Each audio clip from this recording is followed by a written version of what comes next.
खुलुमबाय। दिनैनि Bodoland इंखं television studio हलाव आं मलेन बसुमतारी दिनैनि गाहाय रादाबफोराव दं। बर' थुनलाइ आफादनि 61थि बोसोरसालिया जथुम्मानि लाइ खुन्थिया गायसंबाय।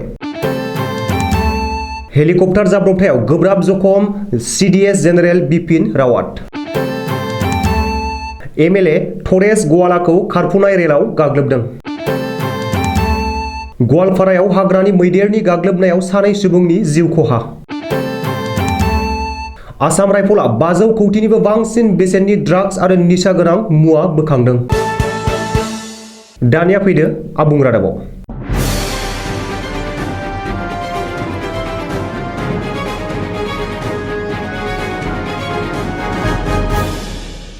बाक्सा जिल्लानि तामुलपुराव खुंजानो गोनां बर' थुनलाइ आफादनि 61थि बोसोरसालिया जथुम्मानि लाइ खुन्थिया गायसंबाय। BTCनि गाहाय प्रमद बर'आ दिनै 61थि बर' थुनलाइ आफादनि जथुम्मानि लाइ खुन्थियाखौ गायसंबाय। BTCनि गाहाय प्रमद बर'आ गावनि अफिसियेल फेसबुक पेजआव दिनै बे बाथ्रा फोरमायथिनायजों लोगोसे लाइ खुन्थिया गायसंनायाव सेबखांनाय सावगारिबो शेयार खालामदों आरो बे हाबाफारियाव बाहागो लानो मोननानै गोजोननायखौ फोरमायदों। दिनै बर' थुनलाइ आफादनि 61थि जथुम्मानि लाइ खुन्थिया गायसंनाय हाबाफारियाव BTCनि गाहाय प्रमद बर'जों लोगोसे बर' थुनलाइ आफादनि गागि आफादगिरि थरेन बर', गोबांसा दैदेनगिरि सोद्रोमाफोर, BTC LAनि बुंथिगिरि खाथिराम बर', तामुलपुरनि MLA जलेन दैमारि आरो गोबांसा EM MCLA मोना बाहागो लायो। मख'नो गोनांदि बर' थुनलाइ आफादनि 61थि बोसोरसालिया जथुम्माखौ बाक्सा जिल्लानि तामुलपुरनि गोजोन फोथाराव फैगौ 2022 मायथाइनि 11, 12 आरो 13 फेब्रुआरि खालि सानथामनि मेहेरगोनां हाबाफारिजों गाजा गोमजायै खुंफुंनो थाखाय लाहार फाहार खालामनाय जादों। तामिलनाडुनि कुनुराव गिख्रंथाव जाब्रबथायाव मोगा-मोगि जादों इन्डियान आर्मिनि गंसे MI-17 V5 हेलिकप्टार। कुनुरनि गुदु हाग्रा गेजेराव जादों बे गिख्रंथाव हेलिकप्टार जाब्रबथाया। जाब्रबथाय जानाय बे हेलिकप्टाराव दंमोन भारत हादरनि रैखाथिनि गाहाय बिबान थानाय chief of defence staff general Bipin रावातजों लोगोसे सा 14 सुबुं। मिथिनो हानाय बादिब्ला CDS बिपिन रावातआ रैखाथि बिफाननि मोनसे हाबाफारियाव बाहागो लानो थाखाय नखरनि सोद्रोमा आरो गोजौ थाखोनि आर्मि अफिसारफोरजों लोगोसे थांनाय समावनो बे गिख्रंथाव हेलिकप्टार जाब्रबथाया जायो। जेनेरेल बिपिन रावातनि हेलिकप्टारा जाब्रबथाय जानाय जाथायखौ इन्डियान एयार फर्सआ रोखा खालामदों। बेजों लोगोसेनो जाब्रबथायनि सायाव गोख्रों नायबिजिरनो बिथोन होबाय।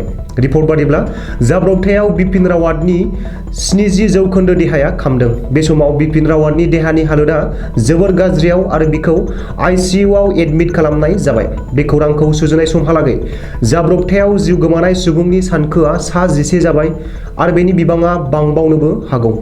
बे जाब्रबथायाव बिपिन रावातनि बिसि मधुलिका रावातआबो जिउ गोमाबाय। मख'नो गोनांदि CDS बिपिन रावातआ आरो गैलिया होनना टुइटाराव फोसावनायबो नुनो मोनदों। नाथाय बे खौरांखौ सुजुनाय समहालागै बिनि बागै अफिसियेलि फोसावनाय जायाखै।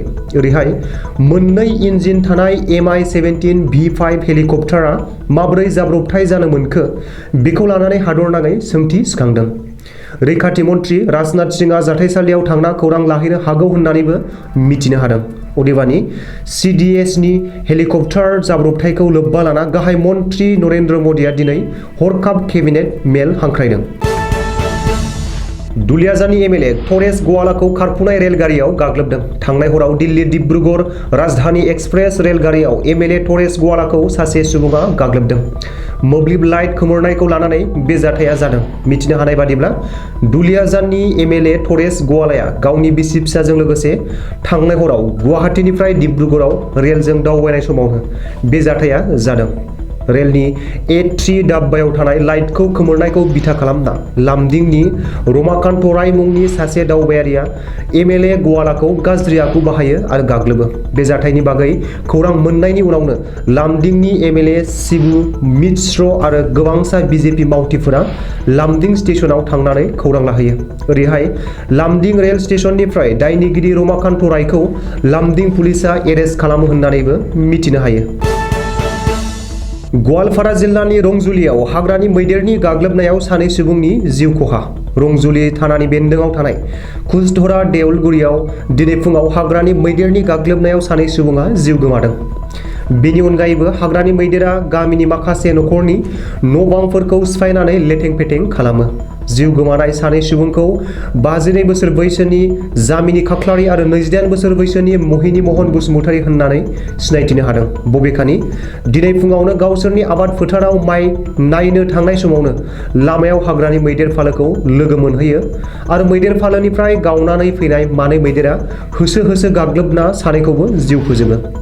मिथिनो हानाय बादिब्ला बे खौरांखौ सुजुनाय समहालागै मैदेर फालोआ ओनसोलाव उदखार खालामगासिनो दंमोन, जायनि जुनै गामिनि रायजो राजाफोरनि गेजेराव समखिखांनाय सोमजिदों।